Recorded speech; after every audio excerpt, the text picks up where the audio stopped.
Bismillah, alhamdulillah, wassalatu wassalamu ala rasulullah Muhammad ibn Abdullah wa ala alihi wa sahbihi wa mawalah. Subhanaka la ilma lana illa ma 'allamtana innaka antal alimul hakim. Rabbi shrah li sadri wa yassir li amri wahlul 'uqdatam min lisani yafqahu qawli, amma ba'd. Baik, alhamdulillah teman-teman sekalian. Ini adalah video atau konten pertama kita dengan tema mimbar buku. Yang dalam video ini atau dalam serial ini kita akan membahas atau berbincang-bincang seputar literasi, ya, khususnya tentang dunia buku.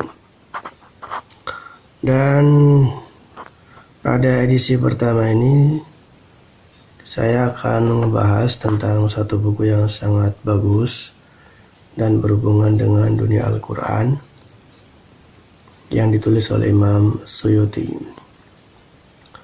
Buku ini berjudul Tanasuqut Turor fi Tanasubis Suwar.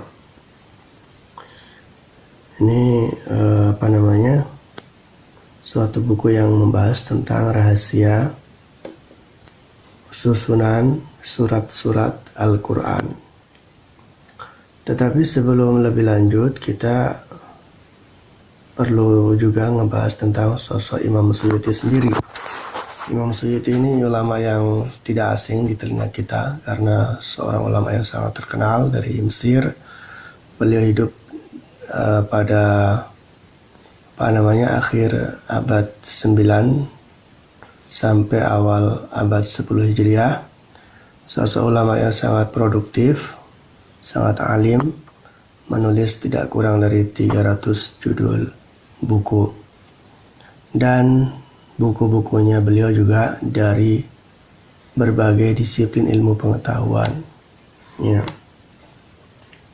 dari yang fikih, hadis, tarikh gitu kan, dan banyak karya beliau yang masih menjadi referensi penting sampai di zaman sekarang.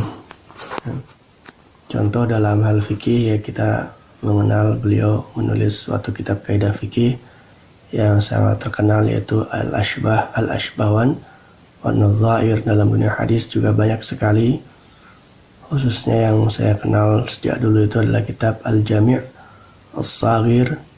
Begitu juga dalam hal sejarah, ya, beliau menulis buku Tarikhul Khulafa, ya.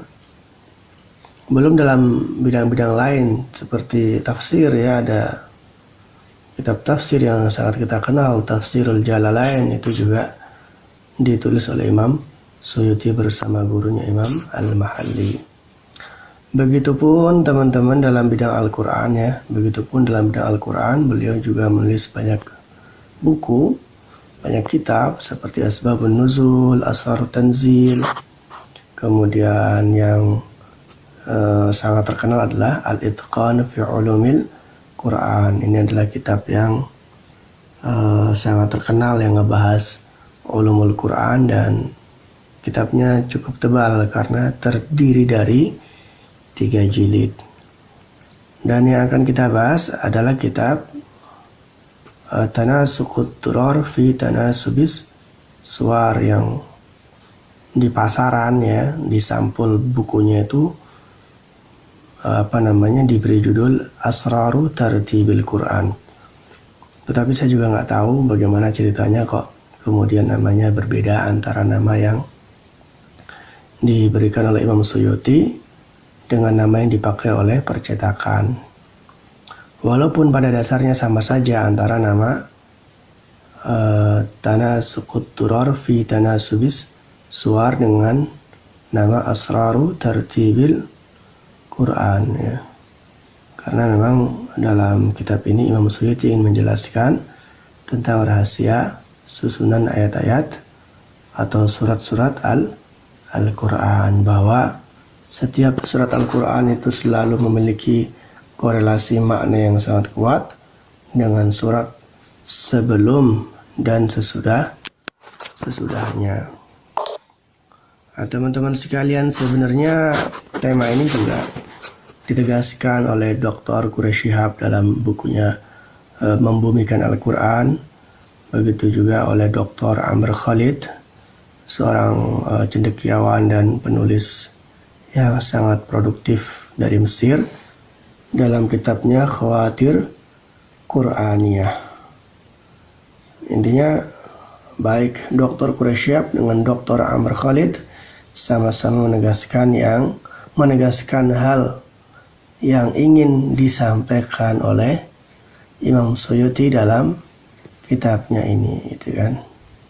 Bahkan di kitab ini nanti teman-teman bisa lebih gamblang sekali ya mendapatkan penjelasan seputar rahasia susunan ayat-ayat Al-Quran dari Al-Fatihah sampai An-Nas.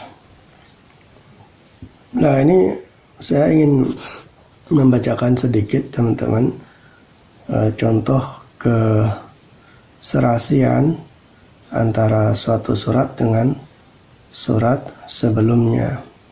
Dan yang akan kita baca adalah surat Ali Imran ya. Ini di halaman 83 ya. 83, dimulai dari halaman 83. Dan teman-teman juga bisa mendownload kitab ini dari situs waqfiyah.com. Taib. Jadi di sini Imam Suyuti mengatakan ahaduha mura'atul qa'idati allati qarartuha min syarri kulli suratin li ijmali ma fi surati qablaha wa dzalika huna fi 'iddati mawadhi'. Jadi Imam Suyuti menegaskan bahwa salah satu poin penting ketika kita berbicara tentang susunan surat Al-Quran adalah bahwa pada prinsipnya setiap surat Al-Quran itu memuat penjelasan-penjelasan akan hal-hal yang masih global yang terdapat dalam surat sebelumnya. Dalam konteks surat Ali Imran tentu saja yang dimaksud adalah surat Al-Baqarah. Ini ada beberapa contoh teman-teman.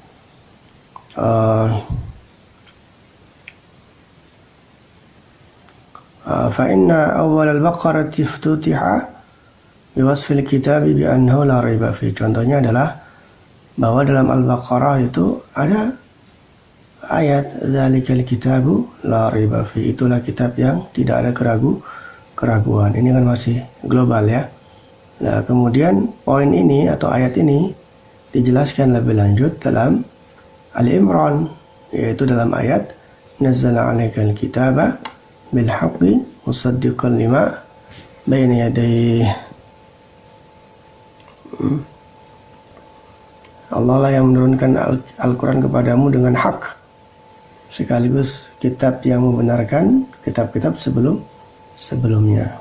Jadi dzalikal kitabu la raiba fi diperjelas dengan nazzala 'alaikal kitaba bil haqqi musaddiqan lima baina yadayhi. Lah, Masya Allah, menariknya dua ayat ini sama-sama di awal surat dzalikal kitabu la raiba fi, sementara nazzala 'alaikal kitaba bil haqqi itu berada di awal surat Ali Imran, sementara dzalikal kitabu la raiba fi berada di awal surat Al-Baqarah.